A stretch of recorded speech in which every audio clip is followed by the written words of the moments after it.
Hey everyone, welcome to another Lionel Trains review. Today we got something special.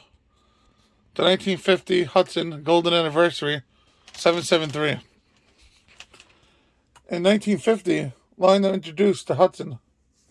It was for their 50th anniversary from 1900 to 1950. Josh Lionel Colin wanted something special, and he brought back a highly prized, fine detailed Hudson. Not as detailed as the pre-war era, but still very nice. As you can see, the Hudson consisted of an engine and a tender.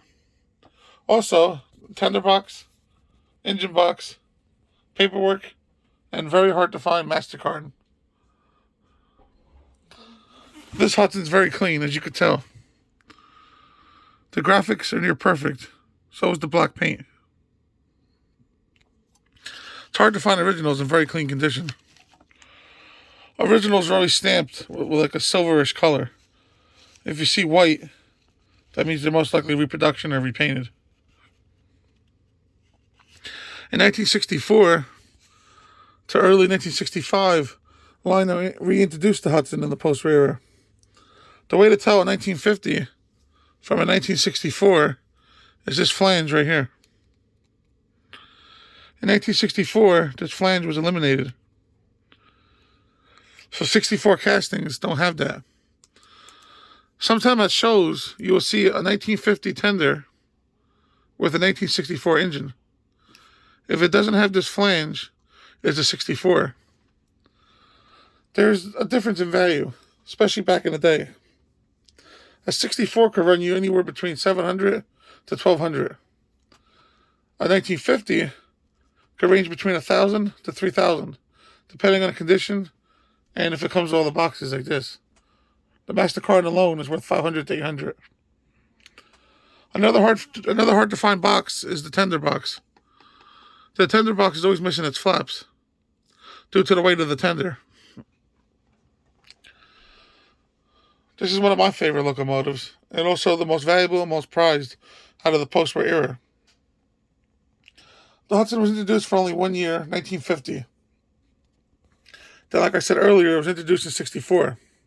When it first came out in 1964, Lionel flopped and put Pennsylvania on the tender.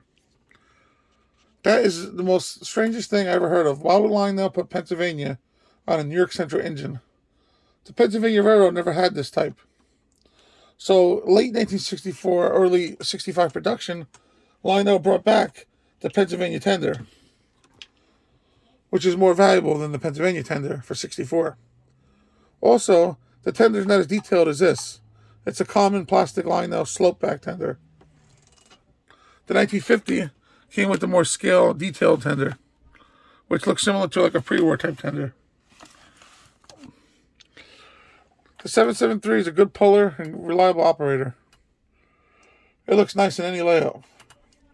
Came in 2 sets. Came in a Madison car, passenger car set, and a freight set with a cattle car, caboose, and some other cars.